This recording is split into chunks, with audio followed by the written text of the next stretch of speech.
Colony House, 1739, Richard Munday, Washington Square. While more than a few towns on the East Coast can boast of numerous colonial-era residences, Newport's most important structures from this period are not just private houses, but also a unique collection of public buildings built prior to 1776. Two of these civic structures can be found at either end of Washington Square: the Colony House by architect-builder Richard Munday, and the Brick Market by Peter Harrison. Although separated by smaller structures and streets, when they were originally built, the square had not yet arrived at its current configuration. Today, we can fortuitously compare them with a simple shift of our head. Each of them represents a different era of architectural knowledge and taste.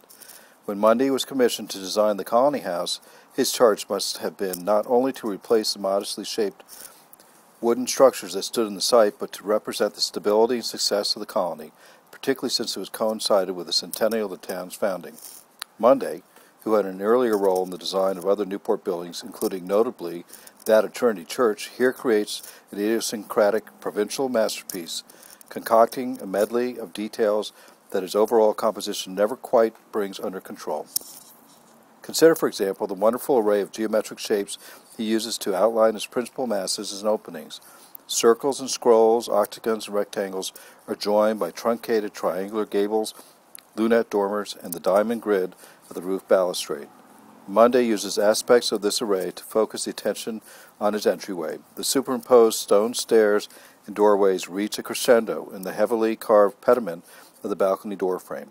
It was from this elevated balcony in 1776 that the Declaration of Independence was read to the crowd below, one of many such proclamations made from this rostrum. Much has been made of the wonderful broken pediment above the door, with its fancy carved wood pineapple, a symbol of the hospitality in the port city, was actually a later addition carved by Jim Moody in 1784. As we might expect, however, from a talented housewright, one of the ways that Munday referred to himself, he relies heavily here on sources from earlier buildings and probably from printed material as well, while others, such as Henry James, have noted his Dutch dignity.